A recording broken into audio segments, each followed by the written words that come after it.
السلام علیکم ناظرین، میں محمد اسلم حسین سیاست کی عالمی خبروں میں آپ سب کا استقبال کرتا ہوں۔ ہندوستان اور پاکستان کے درمیان جنگ بندی ہو گئی ہے۔ یہ جانکاری دیتے ہوئے ہندوستان کے خارجہ سیکریٹری وکرم مسری نے کہا کہ دونوں ممالک کے ڈی جی ایم اوز کے درمیان آج دوپہر 3:35 پر بات چیت ہوئی۔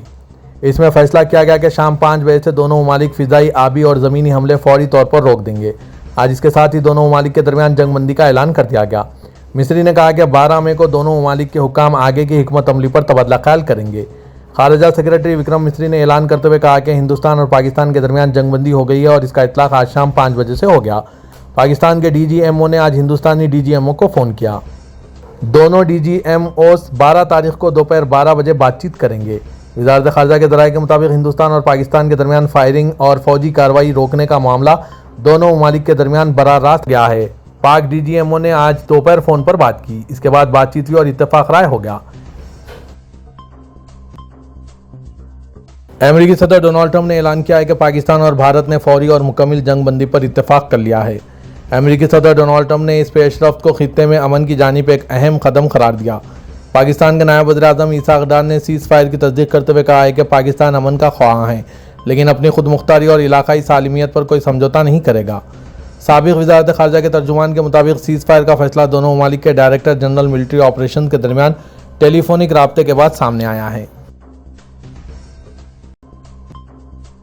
ہندوستان اور پاکستان کے درمیان فوجی کارروائی روکنے کے اتفاق پر ہندوستان نے واضح کیا ہے کہ یہ معاہدہ صرف فوجی کارروائی تک محدود ہے اور ہندوستان کی جانب سے سندھو واٹر ٹریٹی پابندی سمیت تمام پابندیاں برقرار رہیں گی۔ سرکاری ذرائع نے بتایا کہ فوجی کارروائی روکنے کے لیے کوئی شرائط عائد نہیں کی گئی اور یہ معاہدہ بغیر کسی پیشگی یا بات کی شرائط کے طے پایا۔ ذرائع نے بتایا کہ سندھو طاس معاہدہ معطل رہے گا اور دیگر پابندیاں بھی برقرار رہیں گی۔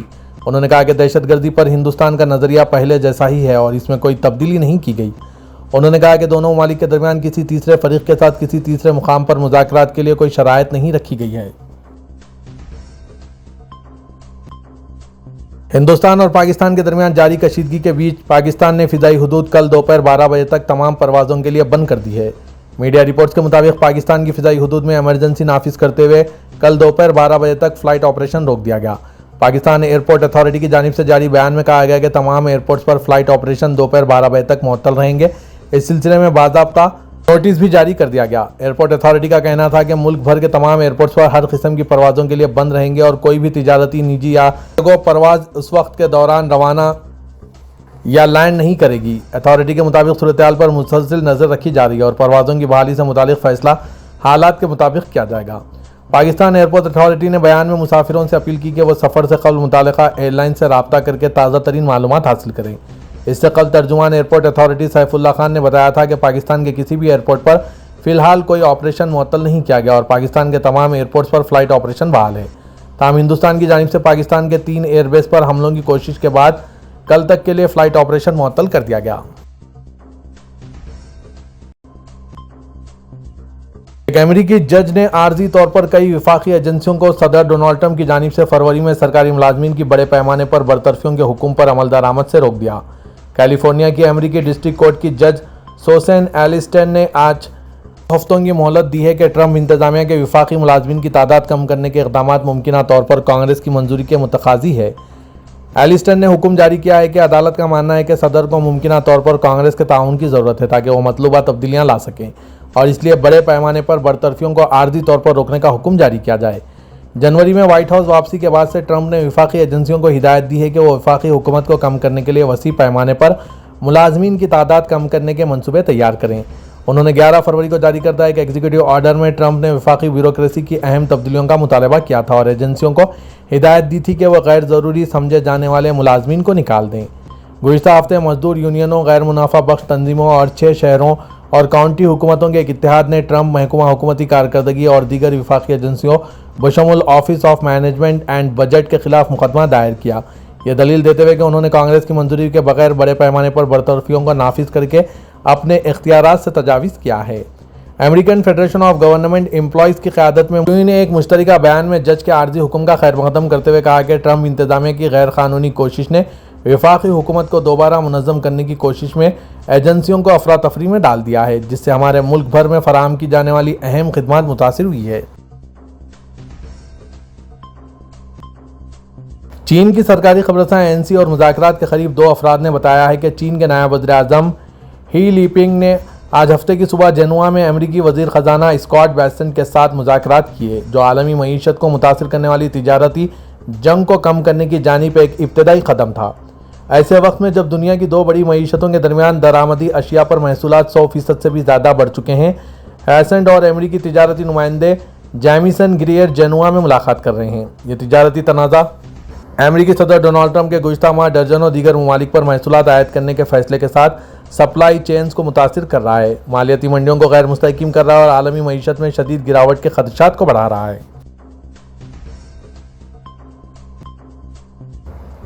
جنوبی کوریا کی حکمراں جماعت نے اپنے صدارتی امیدوار کو تبدیل کرتے ہوئے سابق وزیر اعظم ہان ڈک سوکو کو نامزد کر دیا ہے۔ یونیہاپ نیوز ایجنسی کے مطابق یہ ڈرامائی فیصلہ ہان اور پیپلز پاور پارٹی کے درمیان مذاکرات کے بعد کیا گیا، جس نے پہلے کیم مون سو کو آئندہ ماہ کے انتخابات کے لیے امیدوار نامزد کیا تھا۔ پارٹی نے کیم کو امیدوار کے طور پر ہٹانے کے عمل کو شروع کرنے کے لیے ایک ہنگامی اجلاس طلب کیا تھا۔ توقع کی جا رہی ہے کہ پارٹی اتوار کے روز اپنے فیصلے کا باضابطہ اعلان کرے گی۔ کیم نے اس اقدام کو تنقید کا نشانہ بناتے ہوئے اسے ایک نصف شب کی سیاسی بغاوت قرار دیا۔ آج ہفتے کے روز کیم نے سیول کی ایک عدالت میں PPP قیادت کے فیصلے کو روکنے کے لیے ایک فوری حکم امتناعی بھی دائر کی۔ اس سے پہلے کیم نے خبردار کیا تھا کہ وہ پارٹی کے فیصلے کے خلاف قانونی اور سیاسی اقدامات کریں گے۔ انہوں نے کہا کہ رات کی تاریکی میں ایک سیاسی بغاوت ہوئی۔ یہ غیر جمہوری عمل نہ صرف جنوبی کوریا کی آئینی تاریخ بلکہ دنیا کی تاریخ میں بھی بے مثال ہے۔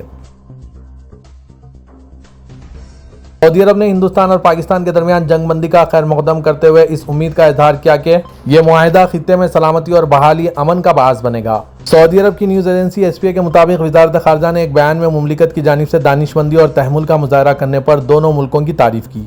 بیان میں تنازعات کو مذاکرات اور پرامن ذرائع سے حل کرنے کے لیے اپنی سپورٹ کا اعادہ کیا، جو اچھے ہمسائیگی کے اصولوں پر مبنی دونوں ملکوں اور ان کے عوام کے لیے امن و خوشحالی کا حصول ہے۔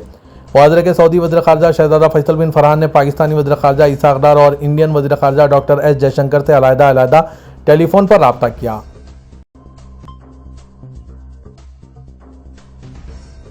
سعودی وزیر خارجہ فیصل بن فرحان نے آج ہفتے کے روز جدہ میں اپنے ایرانی ہم منصب عباس عراقچی کا استقبال کیا۔ عرب نیوز کے مطابق عباس عراقچی کا سعودی دورے کا مقصد سعودی حکام سے ملاقات کر کے 2 طرفہ مسائل اور علاقائی و بین الاقوامی پیش رفت پر گفتگو ہے۔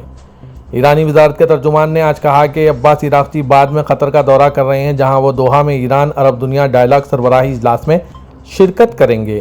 یہ دورہ عمان میں اتوار کے روز ممکنہ طور پر امریکی ایرانی بالواسطہ مذاکرات سے پہلے ہو رہا ہے۔